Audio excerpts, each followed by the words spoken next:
¿Cómo hacer cálculos en soluciones reguladoras de pH? ¿Qué es una solución reguladora? También la puedes encontrar con el nombre de solución buffer o solución tampón. Estas soluciones tienen la capacidad de mantener el pH fijo ante pequeños agregados de bases o ácidos fuertes. ¿Cómo se puede formar una solución reguladora? De dos maneras. Una reguladora ácida se puede obtener mezclando un ácido débil con una sal de su anión. En cambio, una reguladora básica se forma mezclando una base débil y una sal de su catión. ¿De qué se trata esto de ácido débil y sal? Tenemos un ácido de los que son débiles, que se disocian parcialmente, y una sal del anión que deja ese ácido cuando se ioniza. ¿Sí? Por ejemplo, ácido acético agregando acetato de sodio, ¿sí? Ácido carbónico, bicarbonato de sodio, ácido fluorhídrico, fluoruro de sodio, ácido cianhídrico, cianuro de sodio o ácido nitroso, nitrito de sodio. ¿Sí? Estos dos reactivos se compran por separado y uno en el laboratorio los mezcla en las proporciones necesarias. En el caso de las reguladoras básicas, la reguladora básica más famosa es la de amoníaco, ¿sí? Se mezcla amoníaco con sal cloruro de amonio, ¿sí? El amonio sería el ácido conjugado de esta base.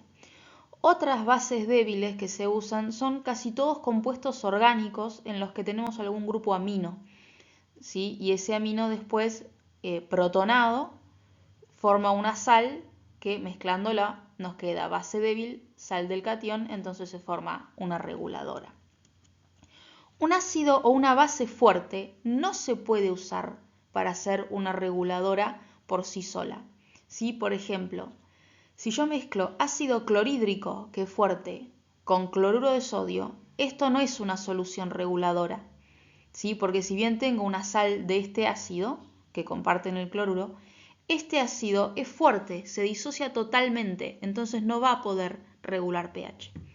En cambio, por ejemplo, si yo tengo un exceso de ácido fluorhídrico y agrego una pequeña cantidad de hidróxido de sodio, que esto es una base fuerte, yo puedo lograr obtener fluoruro de sodio, ¿sí? Esto consumiéndose completamente, y voy a tener una mezcla de fluoruro de sodio, ácido fluorhídrico. Entonces acá sí se me formaría una reguladora. Igualmente, esta no es la forma tradicional de armar una solución reguladora. ¿Sí? La forma en que más comúnmente se hacen es mezclando por separado los dos reactivos, ácido débil y sal. ¿Por qué estas soluciones son capaces de regular el pH? Consideremos lo que ocurre cuando tenemos un ácido débil en agua, ¿sí? Que está en equilibrio con los hidronios y con su anión. Nosotros en una reguladora tenemos una mezcla de todas estas cosas, ¿sí? Tenemos el ácido débil, tenemos los hidronios, y estos aniones que están acá en las reguladoras no provienen tanto de este equilibrio, sino que provienen más que nada por la sal que uno agregó y que se disolvió, ¿sí? Estos aniones que vemos acá representados son los aniones de la sal, ¿sí? Que por efecto de ion común hacen que este equilibrio del ácido débil se desplace casi totalmente para la izquierda. Entonces, en una solución reguladora, la disociación de este ácido débil es despreciable, ¿sí? Casi todo el ácido que uno pone en una reguladora está en forma molecular, ¿sí? Protonado. Y estos aniones son solamente los de la sal disuelta. Entonces, ¿qué pasa si agrego un ácido fuerte? Estoy agregando protones y esos protones se van a ir a buscar a estas bases, ¿sí? A los aniones. Entonces, agrego un ácido fuerte, se me van a consumir aniones de la sal, ¿sí? Y se va a estar formando un poquito más de ácido débil, ¿sí? Estaría ocurriendo esta reacción. Protones más aniones que dan más moléculas de ácido. Entonces, todos los protones que yo agrego a una reguladora son, entre comillas, comidos por estos aniones, ¿sí? Y no quedan libres. ¿Qué pasa cuando agrego una base fuerte? Agrego oxidrilos. esos oxidrilos se van a ir a buscar a las moléculas de ácido. Entonces, si agrego una base fuerte, oxidrilos, se van a consumir moléculas de ácido y se va a formar más aniones. ¿Sí? Va a ocurrir oxidrilos más ácido que da aniones y aguas, obviamente. Entonces, si yo agrego oxidrilos a una reguladora, estos oxidrilos van a ser captados por esta reserva de ácido débil que yo tengo, que es mucha, ¿sí? Porque recuerden que dijimos que casi no estaba disociado. Entonces, todos estos oxidrilos que agregue no me van a subir el pH, porque no van a quedar libres, van a desaparecer. Por eso las reguladoras mantienen prácticamente fijo el pH. ¿Cómo se calcula el pH de una solución reguladora? Consideremos un ácido débil con una sal de su anión, o bien una base débil con una sal de su catión. Tendríamos estos equilibrios. Y podemos plantear la constante de equilibrio para cada una de estas sales. ¿Sí? Como ya sabemos, productos sobrereactivos. Ahora, la concentración de ácido y de base, sí, siempre la conocemos, es lo que consideramos como concentración inicial, pero la concentración de los iones, anión acá y catión acá, es la concentración de la sal que yo agregué para armar la reguladora. No es la concentración que es producto de la disociación de mi ácido base débil. Hacemos también una salvedad. Consideramos que la concentración de equilibrio del ácido o base débil es igual a la inicial, ¿sí? Por lo que decíamos hace un rato. Esta disociación del ácido débil es despreciable, ¿sí? Por el efecto del ion común que hace la sal agregada. Entonces yo puedo despejar acá los hidronios y acá los oxidrilos, ¿sí? Y aplicando logaritmo a cada lado de la ecuación, obtengo acá en la parte ácida lo que conocemos como ecuación de Henderson-Hasselbalch, ¿sí? Que me queda pH igual a pK más el logaritmo del anión sobre el ácido. ¿Sí? pK es menos logaritmo de la constante ácida y estas concentraciones siempre son molaridades y la del anión va a coincidir con la molaridad de la sal, ¿sí? No me voy a poner a buscar cuál es la concentración final de este anión haciendo equilibrio, no. Esta concentración es la concentración de la sal y esta es la concentración inicial del ácido débil. De la misma forma obtenemos una ecuación similar para las bases, donde me queda pOH igual a pKb menos logaritmo de la constante básica más el logaritmo de concentración de la sal dividido concentración molar de la base débil. Entonces con estas fórmulas podemos calcular pH o pOH según corresponda de nuestras reguladoras. Vamos a hacer un ejemplo de cálculo de pH. ¿A qué pH regula una solución de ácido acético 0,3 molar y acetato de sodio 0,25 molar? Bueno, ya tenemos las concentraciones, ¿sí? Esta sería la ecuación a aplicar. Buscamos la K del ácido acético en las tablas, que es 1,8 por 10 a la menos 5, y ponemos arriba concentración de la sal y abajo concentración del ácido, ¿sí? Y esta sería una reguladora con un pH de 4,66. También nos pueden preguntar, en vez del pH, ¿qué relación de concentraciones debe tener una reguladora para que el pH tenga un determinado valor? Y esto es lo más importante. ¿Por qué? Porque uno en la práctica, cuando uno va a preparar una solución reguladora, tiene un pH objetivo. Yo siempre preparo una solución reguladora con un pH que yo quiero obtener. Entonces, la verdadera incógnita es esta relación de concentraciones. ¿Sí? Entonces, acá es una concentración, es una reguladora básica, ¿sí? Así que si el pH es 10, calculo el pOH, ¿sí? Haciendo 14 menos pH, me da 4. Busco en la tabla de constantes que la constante básica para el amoníaco es 1,7 por 10 a la menos 5. Entonces planteo la ecuación del pOH, ¿sí? Y reemplazo. Los valores que conozco son pOH 4 y pKb, que voy a hacer menos logaritmo de esto. Esta relación, este cociente, ¿sí? Amonio sobre amoníaco, es lo que yo quiero despejar, así que lo pongo acá como una X, como una incógnita. ¿Sí? Entonces, haciendo el despeje de esta X, me da 0,17. ¿Qué significa este 0,17?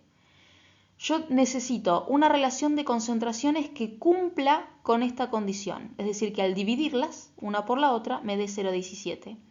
¿Qué es lo más directo? Ponerle 0,17 molar al número de arriba, que sería el amonio, y 1 molar al número de abajo. ¿Sí? Entonces 0,17 dividido 1, 0,17. ¿Sí? Esta es una relación posible de concentraciones para que esta reguladora tenga pH 10.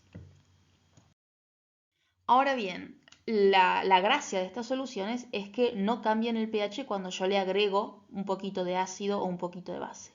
Entonces vamos a ver cómo es que se modifica apenas este pH con agregados. Vamos a ver primero el caso del ácido fuerte, que lo vamos a ver en detalle. ¿Cuál será el pH final al agregar 1 mililitro de ácido clorhídrico 1 molar a 250 mililitros de una reguladora de ácido fluorhídrico 0,20 molar y fluoruro de sodio 0,25 molar? Y me pide comparar con el pH inicial, ¿sí? Para poder evaluar realmente la capacidad reguladora. Vamos por lo más fácil, que es calcular el pH inicial, ¿sí? Aplicamos como siempre la fórmula de Henderson, reemplazo todos los valores, busco la K en la tabla, la del ácido fluorhídrico, ¿sí? Pongo acá la concentración de la sal y abajo la concentración del ácido. Y me da que esta solución reguladora pura tiene un pH de 3,26. ¿Qué pasa cuando agrego ácido? Estoy agregando protones que se van a ir a buscar a los fluoruros, ¿sí? A la base conjugada de la sal. Entonces se va a formar un poquito más de ácido. Por lo tanto, esta concentración de fluoruros va a bajar y esta concentración de ácido va a aumentar un poquito. ¿Cómo hacemos el cálculo para saber cómo se modifican estos dos valores? Vamos a seguir esta serie de pasos que están detallados acá. Primero tenemos que determinar cuántos moles de ácido débil y de sal yo tenía en mi reguladora original, ¿sí? Que era esta de 250 mililitros. Así que con las molaridades calculo cuántos moles tenía, tanto de ácido como de base. Ahora determino cuántos moles de hidrógenos agregué con el ácido clorhídrico que puse. ¿Sí? Puse 1 mililitro, era 1 molar, así que agregué 10 a la menos 3 moles de protones. Ahora, este valor que obtuve se lo tengo que sumar al ácido y restarlo al anión, ¿sí? Por esta reacción, porque el anión desaparece porque se consume y el ácido aumenta la concentración porque se forma, ¿sí? Por eso al ácido se lo sumo y a la base se lo resto. Ahora, esta es la cantidad de ácido y de fluoruros que tengo, ¿en qué volumen? En el volumen de reguladora que yo tenía, más el volumen de ácido que le agregué, que en mi caso serían 251. Así que recalculo cuáles serían las concentraciones molares. Y ahora, con estas nuevas concentraciones molares, vamos a recalcular el pH con la misma fórmula de Henderson. Fíjense cómo cambiaron las concentraciones. ¿Sí? 0,25 de la sal pasó a 0,245 y 0,20 del ácido pasó a 0,23. ¿Sí? Cambiaron apenitas. El resultado da 3,25. ¿Sí? O sea, comparemos con el pH inicial. Apenas bajó 0,01. O sea, cambió recién en la segunda cifra decimal el valor de pH. Y miren que le agregamos un ácido fuerte y concentrado. ¿Sí? Entonces se la rebancó esta solución reguladora. ¿Qué pasa si agregamos una base fuerte? No te quiero aburrir con todos los cálculos, pero te muestro lo que ocurre. ¿Sí? Agrego oxidrilos, se va a consumir ácido y va a aumentar la cantidad de fluoruros. Así que los pasos son muy parecidos, determinamos moles de ácido y base inicial, determinamos moles de oxidrilos agregados, y acá los oxidrilos se los restan al ácido y se los suman al anión, ¿sí? Por esta ecuación. Y también recalculamos concentraciones en mi volumen final y recalculamos pH. ¿Qué pasa cuando hacemos agregados de ácidos o bases fuertes a una reguladora básica, donde yo tengo acá base débil y catión? Si agrego protones, los protones se van a ir a buscar a la base, por lo tanto esto disminuye y se va a formar más sal, ¿sí? Más catión, por lo tanto esta cantidad aumenta. En cambio, si agrego oxidrilos, los oxidrilos van a consumir cationes de la sal y va a aumentar un poquito la cantidad de base. ¿Sí? Los cálculos son básicamente los mismos. Tienen que saber diferenciar cuándo se resta y cuándo se suma. Muchas gracias por mirar el video hasta acá y sabes que puedes comentar sugiriendo temas para nuevos videos.